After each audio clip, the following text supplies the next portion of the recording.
Hi, I'm Jack Gibbens. I'm the sales agronomist with Country Partners in Lexington, Nebraska, and today's agronomy update is brought to you by the Nebraska Soybean Board.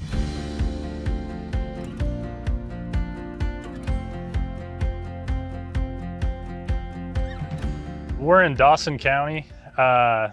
Field conditions right now are sitting pretty well. We've had a lot of rain recently. Hot, dry weather coming, a lot of wind coming. That's going to change things drastically on the landscape. Just keeping up with soil profile moisture, making sure that they're not using up all the relative moisture in that top foot of the soil profile. So they can do that by using a hand probe like I have. A lot of guys have the weather stations through their pivot dealers anymore that has a probe every foot for the top three or 4 feet, and that kind of tells you where they're at.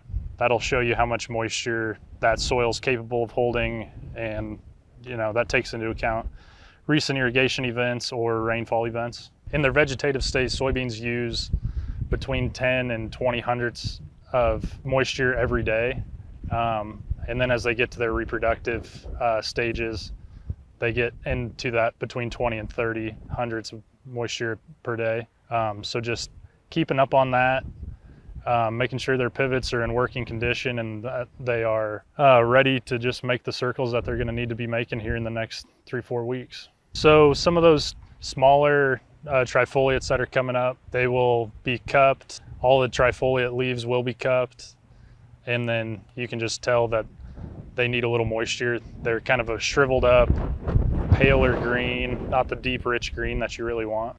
So if you have some storm damage, especially from hail or wind, and there's leaf damage, you just want to keep an eye on that. Later in the season, those lesions or bruises on the soybean plants are a very open receptacle for a fungicide application, which might be needed just to help fend off some of those diseases that can come in later in the season.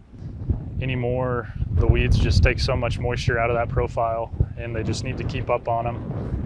There's not as many modes of actions that are possible in beans, and it's just tough. They're a long ways from canopy anymore with the new traits, so it's hard to get by with the chemical programs. Thanks for watching today's agronomy update with the Nebraska Soybean Board.